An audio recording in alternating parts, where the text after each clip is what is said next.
10th and 12th standard बच्चों, आप सभी के लिए बहुत कम टाइम बचा हुआ है। हो सकता है कोई बोले यार अपने पास तो बहुत टाइम है। नहीं, कुछ भी टाइम नहीं बचा कि बहुत सारी चीजें इन बीचों में करनी है। अगर ऐसे भी बच्चे होंगे जिनका कुछ नहीं हुआ है तो भाई पहले कुछ करके पास होने के क्राइटेरिया में पहुंचना है। और जिसका बहुत कुछ हो चुका है बट सही रास्ता वो है कि बोर्ड एग्जाम आपको लिखना है, तो बोर्ड एग्जाम में पूरी तरह को किस तरह से रिप्रेजेंट करना है, किसको क्या करना है, क्या क्वेश्चंस मैं सही कर रहा हूं कि नहीं कर रहा हूं, मैं स्टडी सही कर रहा हूं कि, ये सभी चीजों को आइडेंटिफाई करना है। मैं बताना चाहूंगा जब रिजल्ट का स्क्रीन खुलता है ना, उस समय सब कुछ याद आ जाता है कि यार मैंने उस समय ये बताई हुई बात कर ली होती, मैंने क्यों नहीं किया। ऐसे बहुत सारे क्वेश्चन हमारे दिमाग में चलने लगते हैं। बट गाइस अभी वो फ्यूचर है, अभी ये प्रेजेंट चल रहा है, आगे फ्यूचर को अभी आप बना सकते हो गाइस। और बनाने के लिए कुछ चीजें मैं यहां बताने वाला हूं। एक स्टोरी भी आप सभी के साथ शेयर करना चाहता हूं। इसी साल का एक स्टूडेंट था जो 12th के बाद डिग्री में एडमिशन लेना चाहता था। बट आप सभी को पता है कि 12th में पीसीएम और पीसीबी में ग्रुपिंग क्राइटेरिया होता है।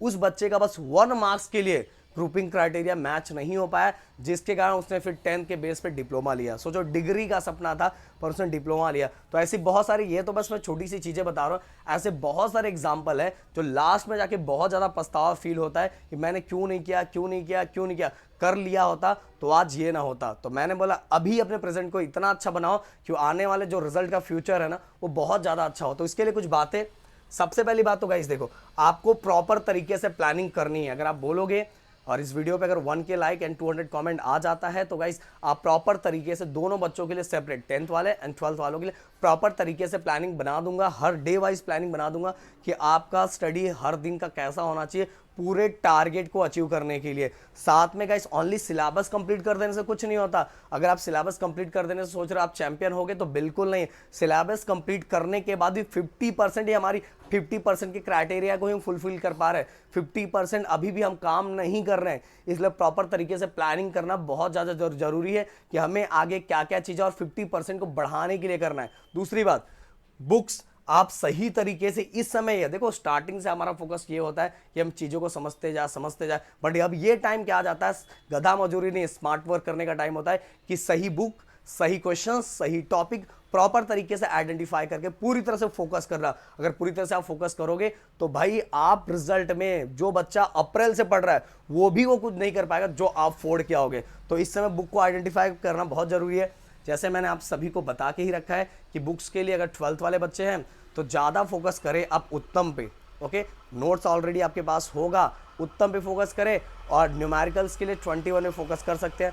और यहाँ अपने बच्चे जो 10th वाले बच्चे हैं वो न्यूमेरिकल्स पे थोड़ा कम इस समय फोकस करें। प्रदीप सर जो बताएंगे आगे वो करेंगे, काम हो जाएगा उनका। बट आप सभी 21 साइंस के लिए, हिस्ट्री पॉलिटिकल के लिए नहीं लोगे तो भी चलेगा। हिस्ट्री पॉलिटिकल के लिए ओनली टेक्सचुअल क्वेश्चन पढ़ लोगे तो भी चलेगा। बट ज्योग्राफी के लिए लेना है, लैंग्वेजेस के लिए प्रैक्टिस के लिए लेना, तो ये चीज़ें आप लेके रख सकते हो। और बुक्स का सही तरीके से यूज़ करना है। और अगर उसको सही तरीके से यूज़ करोगे ना यार, सच बोल रहा हूँ, अभी आपकी अगर 10% स्टडी हुई होगी ना, उसको कन्वर्ट कर सकते हो 80 to 90% के अंदर।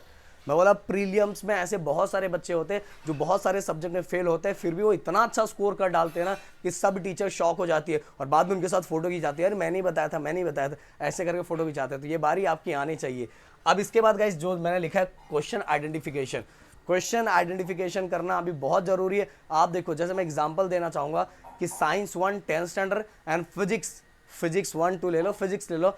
ज़्यादातर बच्चों का मेथड यही रहता है कि हम टेक्सचुअल क्वेश्चन पढ़ रहे हैं। ऐसा मत करो भाई।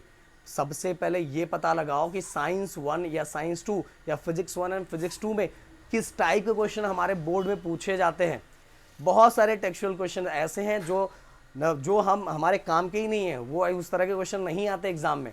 हाँ, पर सब ऐसा नहीं है, उसमें से कुछ ऐसा है। और 12th का भी सेम ऐसा है। 12th वाले बच्चों को मैंने बार बार बताया कि बुक के जो न्यूमेरिकल, सॉल्व न्यूमेरिकल भी आपको करना है और अनसॉल्व वो करना है जो आपके एग्जाम पॉइंट ऑफ व्यू सही है। क्योंकि आप सभी को पता है कि आपके एग्जाम में कि सबसे बड़ा क्वेश्चन 3 मार्क्स का होता है। आप में से बोलेंगे नहीं सर 4 मार्क्स का होता है। भाई 4 मार्क्स को 2 मार्क्स में स्प्लिट किया जाता है, समझ में आया? तो 2 मार्क्स का होता है, 3 मार्क्स का होता है एंड 2 मार्क्स में क्या किया जाता है, स्प्लिट किया जाता है। इसीलिए क्वेश्चन का आइडेंटिफिकेशन होना बहुत ज़्यादा इंपॉर्टेंट है।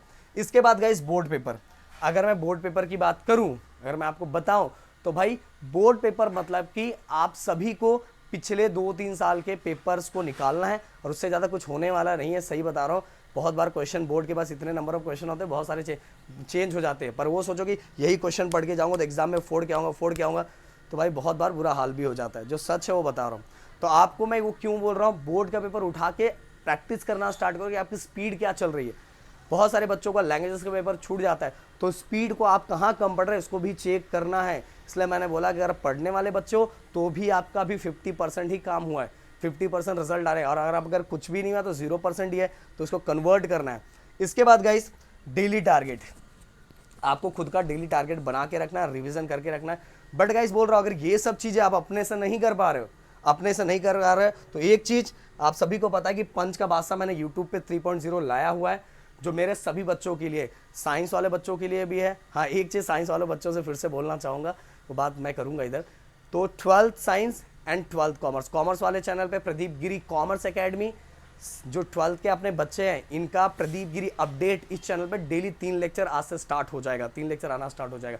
और जो हमारे प्यारे 10th स्टैंडर्ड बच्चे, भाई आपको ना ये सब करना ही नहीं है, ये सब जो मैंने बोला है बिल्कुल नहीं करना, ये मेरे पे छोड़ दो, ये मेरे पे छोड़ दो। देखो पंच के बादशाह में मैं बहुत ज़्यादा, जो मुझे आप सभी को डायरेक्ट बहुत सारी चीज़ें देनी है वो मैं नहीं पहुंचा पाऊंगा, मैं नहीं समझा पाऊंगा कैसे कैसे क्वेश्चन को आइडेंटिफाई करना, ये एक तरह का प्रॉब्लम है। इसलिए 12th के बच्चे ने कंटिन्यू मैसेज कर रहे हैं कि सर आपने 10th वालों के लिए किया, हमारे लिए नहीं किया, ऐसे कंटिन्यू।